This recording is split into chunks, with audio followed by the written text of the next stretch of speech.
with my good friend Chef Glenn Humphrey at Arizona Culinary Institute. Into the soup, making some spuds. Yes. I'm doing a Duchess, and you're doing a... Anna potatoes. Pommes Anna. Pommes is... Potato. Oh, apple, actually. It's a pomme de terre. Apple of the earth. When you, we're going to start with the Duchess potatoes, and you need to boil them, and then we will mash them.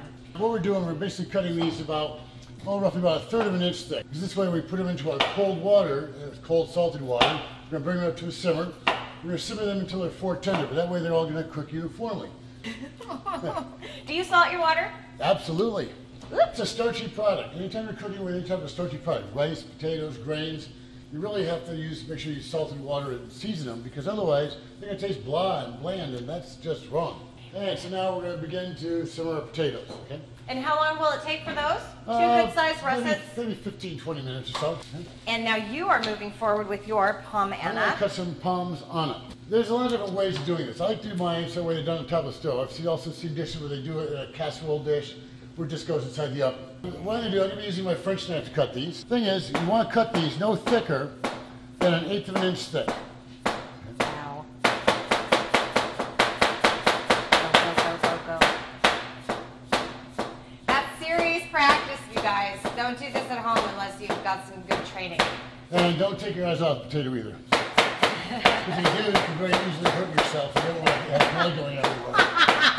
No, that's right. Show off. Okay, so you have our that's thinly sliced potatoes. Okay, you have these shavings. It's okay because we use those to pack the inside. What I'm going to be doing is using a non-stick pan. Okay, I use a little bit of oil. You can use clarified butter if you want. Now I have the pan warmed up just a little bit. Okay? I don't want to necessarily have it hot. We just want it warmed up. So now, this is the important part: is layering these potatoes in here. Okay? Why is that important? Because that's what's going to help them stick. So when we go to flip these, they're going to stay a nice, even, compact cake. So as we shingle these around, you know how shingles on a roof are? Yeah. Usually laying halfway over the previous one. So that's what we're going to do here. So I'm going to do the first batch, then I'm going to come back and reverse it. What I'm doing is just developing layers here, and by layering them halfway over the previous one, it's going to give it a nice compact shape. Plus they're going to cook together. See that one of these pieces? Those are the ones we stick there in the middle, kind of help fill up the filler. center. Yep. It's a filler So we're spud. going around, so now we're going to come back around the other way. Okay?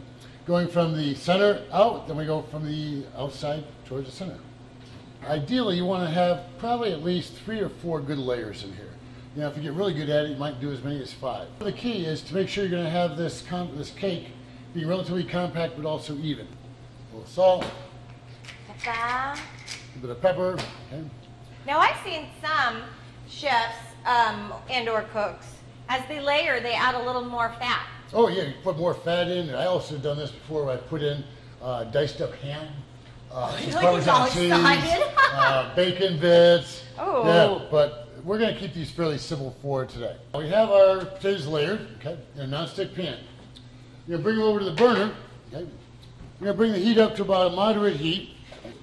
I'm actually going to cover this with a little bit of foil because our objective here is to get a nice crispy skin on the bottom while allowing the insides to cook. Now, what I'm going to do is put another pan right on top of it, like so.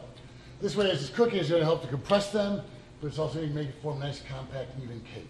And it compresses them, and because I'm assuming that moisture is evaporating out. Moisture is evaporating, but that moisture that's evaporating is also what's helping these potatoes to cook, which also allows that starch to cook together, keeping it in a nice, compact shape. So what we're going to do is we're going to allow this to cook until the bottom side has gotten crispy, okay? And then we're going to flip them. Okay, I think then, while we're doing that, should we go ahead and rice our pre-cooked potatoes? I think that's a great idea. Okay, let's do it. What's the purpose of a ricer, Chef? To puree. Can I use my fingers? Well, we're going to anyway, aren't we? No, you know, some people will whip these up in a blender and things like that, which is wrong. You could use a little homemaker mixer, but a ricer is what's going to give you really the best possible product for a pureed potato. It's going to break them down, so that way you aren't going to have any lumps or bumps in there, but also it doesn't get them so gluey that they're going to stick together. And to this, we are adding, okay. Let me get my hands cleaned up a little bit, a couple of egg yolks. A couple of egg yolks. Because? It's going to help to bind them a little bit. Okay. And we have some softened butter. So we're going to put a little nutmeg in there. It's the thing that makes you go, right? It just adds that little... Something like that, you know. Something funky flavor. Now we're using fresh nutmeg. I like using the whole spices as much as possible because you're going to get a lot more flavor. The problem is when you get a lot of these pre-ground, pre-grated spices and whatnot, they tend to oxidize, they lose their color, they lose their flavor. This way with the fresh ones, they're just fabulous. It's just better. Yes. So from here, we will put them into a piping bag. Yep. What we want to do is take a pastry bag and fold it so it kind of makes a little sleeve or cuff over the end. So now what we're going to do is just shake it down, squeeze it down. Very simply, you want to get the bag nice and tight. It's only plastic, it's okay. What I have is a lightly oiled pan here. Okay? So I'm just going to squeeze with this hand and guide with this hand, getting a nice little rosette. Pretty. So now it's your turn. I haven't done this for a while. How's that? Not bad. Ideally, you want them to be about the same height as width. You can put chives in here. You can put some cheese in there. Little bacon bits, anything, as long as it will be able to come out of the pastry tip.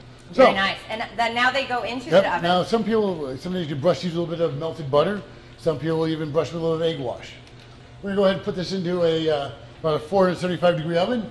Well, that hot? How fast does it cook then? They're already cooked. Well, I know that. We just want to heat them How up. long does it take for them to get all pretty? About 12, 10, maybe 10 minutes. Wow, okay. Okay. So, meanwhile, I wish I could do this in slow motion, but unfortunately I've got the laws of gravity working against me. And don't be nervous. Oh, yay! So you see we have a nice golden caramelization on the bottom. Oh, and you can hear it. That's beautiful. Sexy sizzle. No, it is. Just do again. Yep, so now we'll put that back on top. And we're going to allow them to finish as they sit there and very gently sizzle away. Beautiful. And then we'll wait for our Duchess potatoes to come out. And we're just going to have a little potato frenzy here. Yes, absolutely. So, shall we check them out? Let's check them out. So what I've got here are the Anna potatoes, okay? See, nicely colored, crispy. See how they're compacted down. Yes, they really did lose a lot of volume. Okay. We're going to go ahead and plate them. Like a pizza pie. Yep. You've got a nice little steak, and you've got these. You make these are great sauce. with steak. Oh, yeah. That's beautiful. So now, let's see how the Duchess are doing. Oh, gorgeous. Oh, beautiful. Beautiful. So I'm not going to put this hot pan down on the plate, but I'll let you go ahead. Yeah, go ahead and see, I got some nice color on the edges. And really, with these, they're already cooked. You can actually go ahead and put these, make these up, pipe them out like this, stick them in the freezer. So all you have to do is just pull them on out. There, that's pretty, Pop just in the like oven. that. Very good. It's nice potato Duchess or Duchess. And of course, Pommes Anna. They're gorgeous. I love Nice. them. Let's have bites. Oh, absolutely. Okay, I want to try yours. Very good. That's good. Yeah. Thanks, Glenn. My pleasure. Can't As always. wait to do another one with you, my friend. Looking forward to it. Into the soup out.